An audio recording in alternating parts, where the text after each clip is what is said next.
Muy buenas noches, amigos oyentes, televidentes, internautas, hermanos migrantes.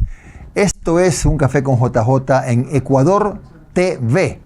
Hoy vamos a entrevistar al licenciado Gustavo Gaitán Torné. Él es consultor político, trainer de líderes, gobiernos y candidatos en América Latina, periodista, locutor, escritor colombiano y presidente de la Corporación Gaitán. ¿De qué hablaremos? Pues del crimen organizado, que lamentablemente es una amenaza que nos identifica, nos acerca a Ecuador y Colombia.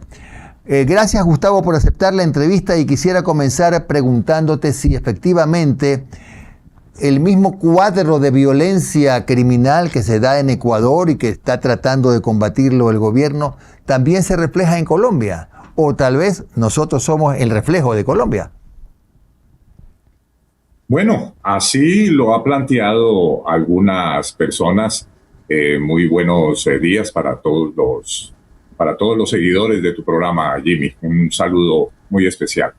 Realmente la situación de violencia que azota especialmente a la zona de frontera entre Colombia y Ecuador parece que fuera de esa manera, como lo acabas de poner tú. Es decir, hay un seguimiento de lo que ha sido la crisis por el narcotráfico en Colombia, como ha estado contagiado el Ecuador. El Ecuador está enfrentando con las mismas herramientas, con las mismas armas que cuando Colombia sufrió la embate del narcoterrorismo en los años 90, que era cuando estaba suelto Pablo Escobar. Pero a mi manera de ver, ese es un enfoque equivocado. La situación de la violencia y especialmente la inseguridad que vive en este momento el Ecuador no se puede simplemente extrapolar como algo que pasó en Colombia y está siendo repetido en el Ecuador. La violencia en Colombia tiene unas características muy especiales. Es una violencia, primero, rural, que nace en campo. En el campo, por ejemplo, estaban las FARC, que era un movimiento guerrillero de levantamiento campesino. Y además, Colombia tiene 253.000 hectáreas sembradas de coca, fenómeno que no existe en el Ecuador. Los sembríos de coca en el Ecuador prácticamente son inexistentes. Otro aspecto es la organización de los carteles o las organizaciones criminales, de la manera en cómo han crecido en Colombia y en un momento dado llegaron a dominar todo el ciclo de producción. Por ejemplo, fue el caso del cartel de Medellín, que tenía sus propios cultivos, tenía sus propios laboratorios, sus propios sistemas de transporte e inclusive tenía su propio sistema de distribución dentro de los Estados Unidos y en Europa. Eso ya no existe. El negocio del narcotráfico está completamente segmentado y hoy en día lo que ocurre en Ecuador es que las bandas criminales en el Ecuador son unos intermediarios, son simplemente brazos logísticos fundamentalmente de los carteles mexicanos. De tal manera de que las violencias que azotan en un país y en otro son diferentes, pero al final se cuentan los mismos muertos. Son las mismas personas afectadas, los mismos hogares destruidos, las mismas burocracias y los mismos equipos militares corruptos que han sido corrompidos por el narcotráfico, de tal manera que hay muchas similitudes, pero yo me atrevería a decir que en Colombia, donde sin lugar a dudas tenemos mucha responsabilidad por lo que ocurre en el Ecuador, todavía me atrevería a decir que en Colombia no conocemos bien todavía al Ecuador.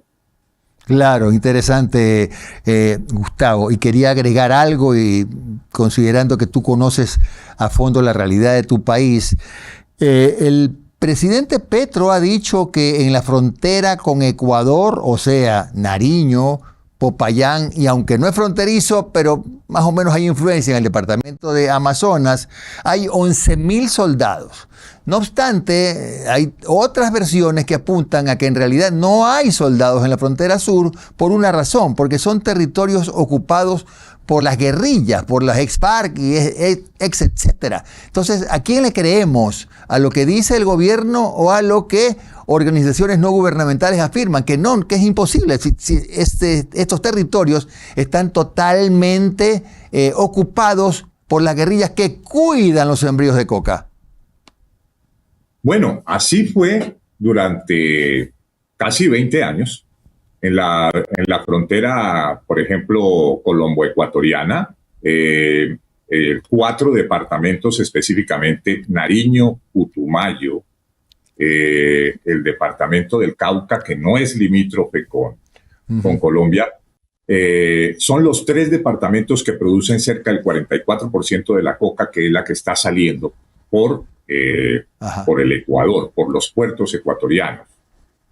La logística es marítima, sale por el Pacífico, de tal manera que el intercambio que hay en la frontera, en estos departamentos que son grandes, donde hay grandes sembradíos, era una logística que dominaban las FARC.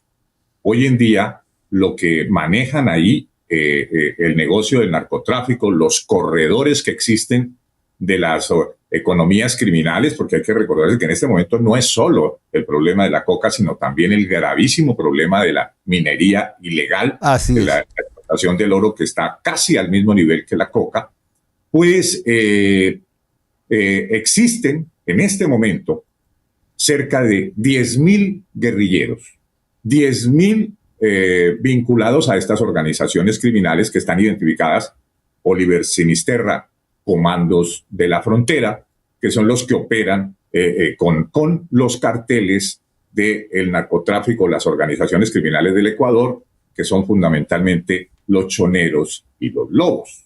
Uh-huh. Entonces, si me estás dando de que hay una cifra de 11.000 soldados en la zona sur de frontera frente a 10.000 guerrilleros distribuidos geográficamente, pues no hay duda que está la frontera con el Ecuador prácticamente abandonada. Uh-huh. Bueno, habría que en todo caso, sí, indagar bien si efectivamente está ese número de soldados. Ahora, dentro de todo el drama que significa para el Ecuador el problema de las drogas, que cobró el año pasado más de 9.000 vidas, querido Gustavo, la pregunta es: ¿cómo puede bajar el nivel de violencia en este país si permanentemente existe esa provisión, por decirlo de algún modo, de droga del sur de Colombia a Ecuador? Porque de alguna manera llega a los puertos, llega circulando por las carreteras del Ecuador, o quién sabe por trochas, ¿no? Pero, ¿qué crees tú, Gustavo, que se puede hacer, o cuál debería ser la estrategia para poder controlar semejante problema grave en la frontera sur de Colombia? El problema del narcotráfico es muy complejo. Tiene muchas aristas, tanto económicas como sociales, y no hay duda que tiene una influencia política. Me parece que los planes que ha hecho el gobierno ecuatoriano, el gobierno del presidente Noboa, se han enfocado exclusivamente en el ámbito militar. Es decir, es un modelo represivo que ya utilizó Colombia para atacar a las organizaciones criminales, especialmente en sus economías, pero sobre todo en sus aspectos logísticos, es decir, el ataque a las caletas, el ataque al transporte, pero no hay unas medidas de compensación social. Y esto es lo que debería primar en este momento, porque la estructura de violencia que en este momento ya existe en el Ecuador, hay una violencia estructural, ha pasado a ser una violencia cultural. Es decir, es muy difícil erradicar en este momento la cultura de la violencia que ya existe en el Ecuador. Y cuando hablamos de la cultura de la violencia, hablamos de un negocio, de algo que le afecta la vida a la gente, que le produce cambios en su comportamiento, en la forma en cómo se relaciona con los demás seres humanos. Y ahí el problema está anidado, especialmente en la costa ecuatoriana, tanto en Manabí como en el Guayas, pero también mucho en Esmeraldas. Y son los problemas, en primer lugar, de sicariato, que es un problema bien profundo en el Ecuador, de extorsión, las famosas vacunas, y un fenómeno que se ha dado a conocer hace poco, que es el tema de las muñecas de la mafia, que en Colombia se le conoce como un fenómeno de esclavitud sexual. Afecta especialmente a las mujeres y sobre todo a las menores de edad. Esto es un caldo de cultivo social tremendo y en ese sentido no se le ve trabajando al gobierno ecuatoriano en estas medidas de compensación. Enfrentar exclusivamente militarmente a las organizaciones criminales fue lo que hizo Colombia hace 30 años con el Plan Colombia. Recordemos que lo financiaron los Estados Unidos como un plan contra el narcotráfico y terminó convertido en un plan contra la guerrilla de las FARC. Esto, cuando Colombia ya lo superó a través del proceso de paz, ha generado una cultura de paz. Y hoy en día en Colombia hay mucho trabajo en esta cultura de paz, creando gestores de paz, los gestores de seguridad, los gestores y promotores de paz, que son personas que tratan de recuperar a estas personas que ya van a delinquir, que ya están al borde, pues, de ser ya definitivamente no retorno de las organizaciones criminales. Si nos tenemos a los datos que da la policía ecuatoriana, cerca del 80% de los asesinatos que se dan en el Ecuador los cometen jóvenes entre 16 y 30 años. Ajá. El 80%. Entonces, esos son datos de la policía, pero no hay ningunas medidas sociales para tratar de recuperar a estas personas, ¿no? Creo que la cultura de la paz hay que imponerla en el Ecuador como parte y complemento de esta cultura de la guerra que está liderando el gobierno. Claro, ahora, Gustavo, en el siguiente bloque vamos a profundizar un poquito más en dos temas, ¿no? Lo primero, ¿cómo se evita que en el Ecuador se esté manejando esta cultura de guerra, como tú la llamas, cuando tenemos en el sur de Colombia entre 60 y 90 mil hectáreas de coca, con las que ingresan una gran cantidad seguramente todos los días por la frontera? Entonces, mientras haya la coca en la calle, mientras se pague también, no solamente en dinero, sino también con producto, con coca, va a haber coca en la calle, lavado, etcétera.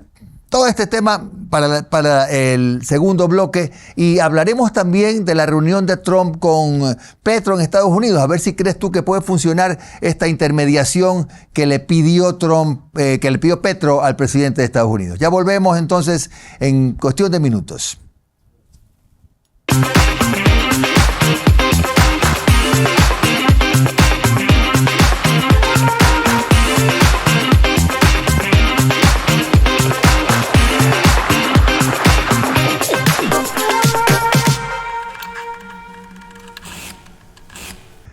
Y regresamos esta noche con Gustavo Gaitán Torné, consultor político, coach de líderes, gobiernos y candidatos en América Latina, periodista, locutor, escritor colombiano, también es cineasta, Gustavo, y presidente de la corporación Gaitán.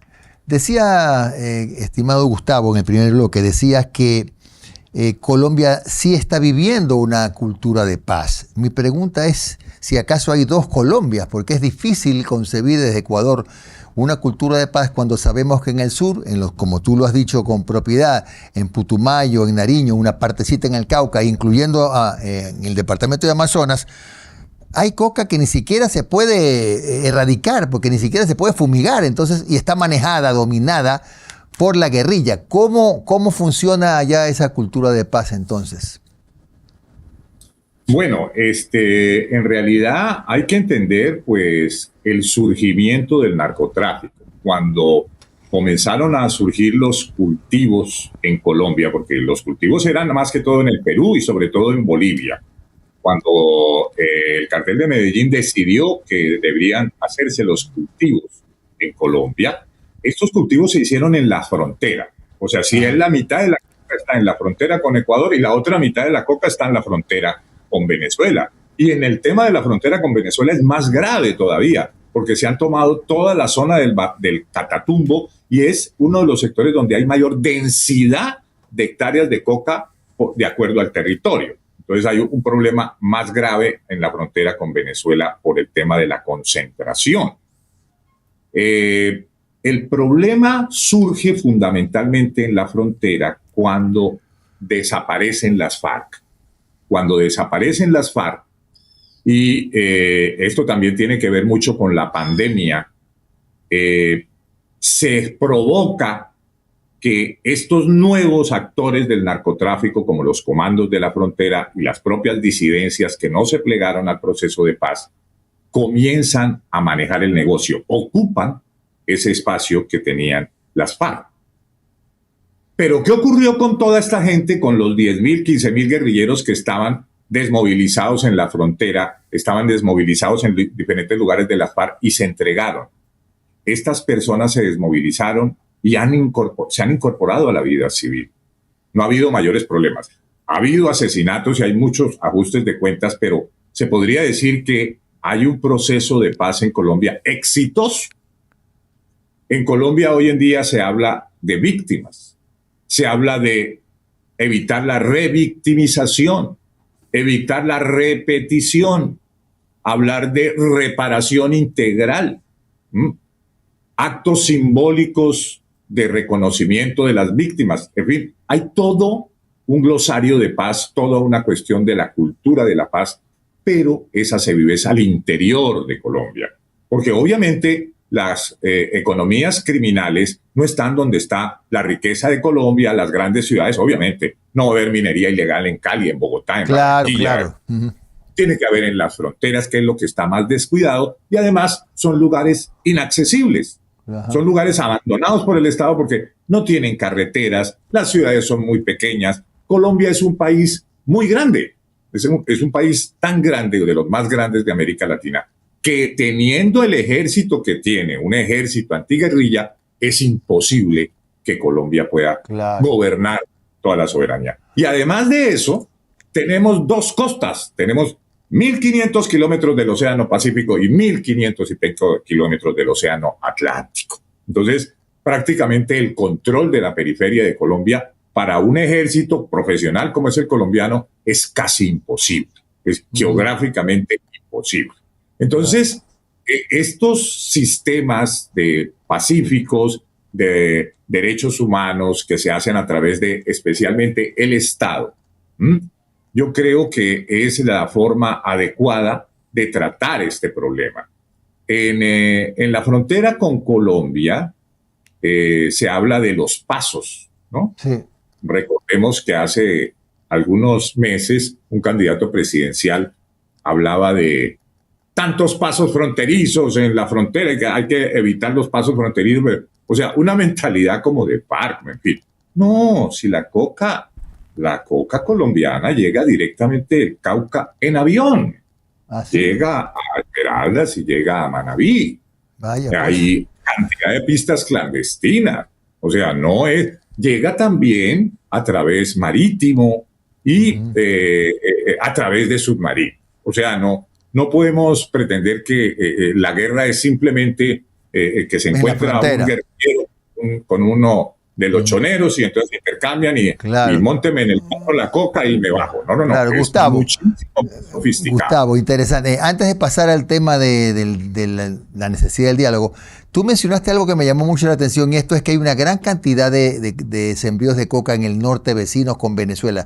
Es decir, los gringos no están tan locos cuando dicen que en Venezuela también exporta coca, pues, ¿no? Claro, es decir, los cultivos que hay en el Catatumbo y que salen fundamentalmente para Europa. Claro. Y para Europa tienen que salir fundamentalmente por Venezuela, por las Guyanas o por Brasil.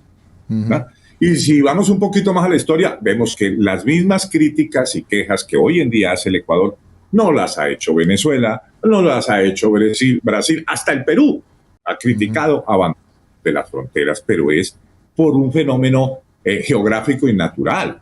Ecuador tiene costa y sierra, porque la cordillera de los Andes pasa por Ecuador y lo mismo ocurre en Perú, hay selva y la ciudad. Cuando llega a Colombia, justo en Nariño, justo después de la frontera, la cordillera de los Andes se abre en tres en Colombia. Nosotros tenemos tres cordilleras, todo un territorio quebrado, es decir, ideal para las economías ilegales. Claro, Gustavo. En Estados Unidos, hace pocas horas, Petro se reunió con el presidente Trump. Por dos cosas, ¿no? La primera, este arancel del 30%, que fue un poco la puerta que abrió la conversación a la necesidad también de una lucha binacional contra la violencia criminal. Todavía Ecuador no ha contestado, el presidente Noboa está en Emiratos Árabes, pero ¿consideras tú necesario que se dé esta conversación y que, por supuesto, no solo procuremos superar esta barrera del 30% de aranceles que van y vienen, sino también en una lucha binacional contra el tráfico de drogas? Durante la reunión de ayer del presidente Trump con el presidente Petro, pudimos observar que prácticamente el presidente Petro le tiró el balón a la cancha a Donald Trump en el caso de Ecuador.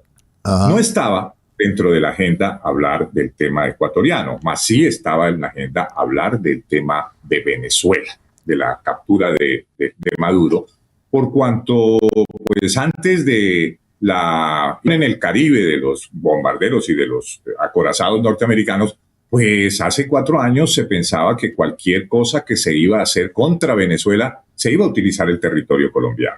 Y así lo había dado a entender el presidente anterior, Iván Duque. Ahora se encontró con una nueva situación los Estados Unidos y por eso hizo el acoso, hizo el cierre del Mar Caribe y prácticamente se ha atacado desde el mar. No se ha utilizado la soberanía colombiana para eso. Pero en el caso de Ecuador, me parece que fue muy diciente el éxito diplomático que tuvo Petro ayer, porque logró convencer especialmente a Donald Trump. Como decía el presidente Petro, él fue a hablar con Donald Trump, no fue a hablar con Vance ni con Marco Rubio, él fue a hablar con Donald Trump. Le mostró videos de la situación de la erradicación de cultivos y me da la impresión de que logró el presidente Petro vender su idea de cómo es la lucha contra el narcotráfico, porque las declaraciones de Marco Rubio, el propio Pete Hegseth, para ellos la única solución del problema del narcotráfico es bombardear. Es bombardear los cultivos, bombardear lo que ellos llaman las fábricas, que sabemos que son unos laboratorios ahí casi que rústicos. Y el presidente Petro ayer logró demostrar de que el problema del narcotráfico no es tan sencillo, es más complejo. Y en ese sentido, el presidente mostró que lo que verdaderamente había que atacar eran las grandes cabezas del narcotráfico, que no viven en Colombia. Y logró vender su idea de la Junta del Narcotráfico que organiza todo esto desde Dubái. E incluso se sabe que el día de ayer ya le mostraron las hojas de vida y cuáles son los capos internacionales que hay que atacar. No atacar a los cultivadores colombianos con fumigaciones aéreas, en fin, ese tipo de cosas ya han estado superados en Colombia, querido Jim. Ahora, a mí igual me hace ruido, Gustavo, la cantidad de sembríos al sur de Colombia. Yo no sé si Petro logró convencer a Trump de que ya no hay nada, está infestado de coca. Pero coincido totalmente en la necesidad de hacer un esfuerzo binacional, porque si el problema es transnacional, no podemos resolverlo solo como Ecuador. Tenemos que hacerlo junto con Colombia, ¿verdad? Esto en el minuto final que nos queda, tu comentario, Gustavo.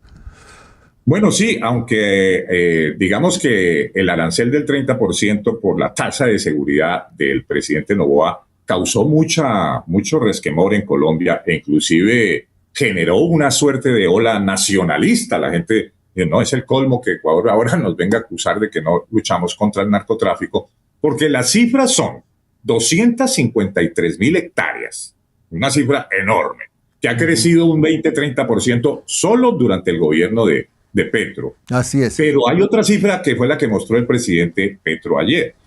Esas 250.000 hectáreas producen 3.000 toneladas métricas. Y el gobierno colombiano el año pasado incautó 1.000 toneladas métricas. Es decir, se puede decir que el éxito de las incautaciones que ha hecho Colombia es fenomenal. Incautar cerca del 30%. Entonces, desde ese punto de vista, creo que lo que ocurrió ayer en la oficina oval de la Casa Blanca, donde muchos esperaban que el presidente Petro fuera emboscado, como han sido emboscados otros presidentes, inclusive algunos hacían deslizar que iba a ser capturado, judicializado en la propia Casa Blanca Petro, pues se llevaron una gran sorpresa porque el presidente Petro no solo logró vender su política antidrogas, casi que botarle el balón al presidente Trump para que le ayude a solucionar estos problemas que se están volviendo casi personales entre el presidente Noboa y el presidente Petro, sino que además de eso, el presidente logró venderle la idea de las energías limpias, que es lo que me parece más impresionante. El presidente Petro les explicó al presidente Trump que Colombia tiene un parque eólico y solar en La Guajira, aquí cerca de donde nosotros estamos, que puede darle todo el suministro eléctrico a Colombia y a Venezuela. Gustavo, lamentable. Bueno, este es un tema ya para un próximo programa porque el tiempo se nos agotó. Te agradezco mucho, mi querido amigo Gustavo Gaitán Torné, por estos minutos de tu tiempo. Que tengas una buena noche, un abrazo grande, y a ustedes, amigos oyentes y televidentes, les decimos que volvemos mañana a las 22 horas en Ecuador TV. Gracias de nuevo, Gustavo.